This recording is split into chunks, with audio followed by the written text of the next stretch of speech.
I feel that making this vlog is important given the changes that the Parti Quebecois, which is the ruling government of Quebec, that they are attempting to make to language laws in Quebec. And as an Anglo living in Quebec, I find it very disheartening that they believe that aggressive measures to protect and promote the French language at the expense of English is going to help the cause of French in Quebec. What it has done to me is that it has begun to radicalize me. I learned French at a very young age. I always had a natural ease with the language. I started learning it in grade 3 in Ontario. My father also taught me several words, as I am half Franco-Ontarian, when I was under the age of 10. I think my first French word was papillon, meaning butterfly, plus Sesame Street also taught me a few words. And then I moved on to attend French immersion in Alberta, where I learned French throughout my teens, culminating in me actually taking a language exchange program at the university level to come stay in Saint-Jean-sur-Richelieu in 1999, after which I met a Frenchman and then proceeded to have a child with him, which led to my permanent move here.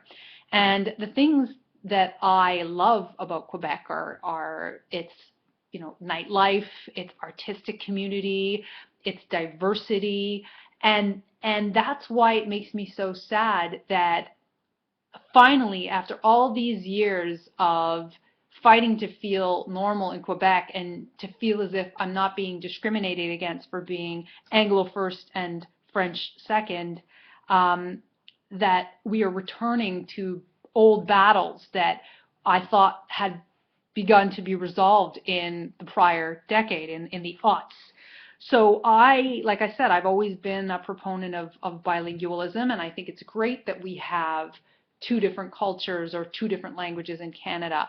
It's very common in Europe to speak 2 or 3 languages, and it's nice that we can also do that here, because there are different subtleties to different cultures that we can learn from each other, and we can enjoy each other more because of the diversity. So if the PQ government rids us of diversity, then what are we going to be left with? And what is scary about all of this is the tactics they are adopting are seriously fascist. The fact that they believe they are entitled to legislate what language small children can now learn.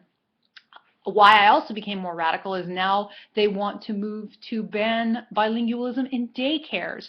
And the education minister has been quite contradictory, at first saying it will confuse kids if they have to learn 2 languages at school at a young age, yet what of Anglo or allophone children attending daycares when they're younger? What, now learning French young isn't going to confuse them, but learning English will confuse young French children? Or I don't quite follow her logic. So my solution to this nonsense is to begin to refuse speaking French.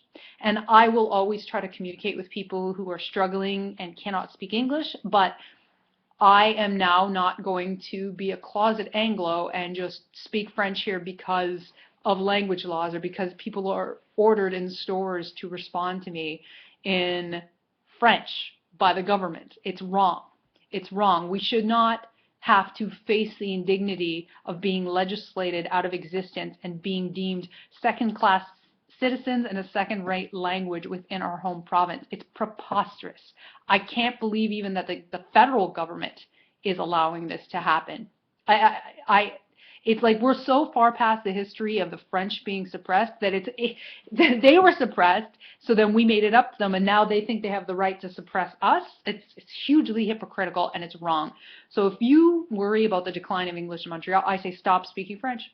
Don't speak it. It doesn't matter what they write in the law books. The laws can be changed. It's the lingua franca, the language people speak, that's going to determine what language ends up surviving. I hope both, but I refuse to be exterminated.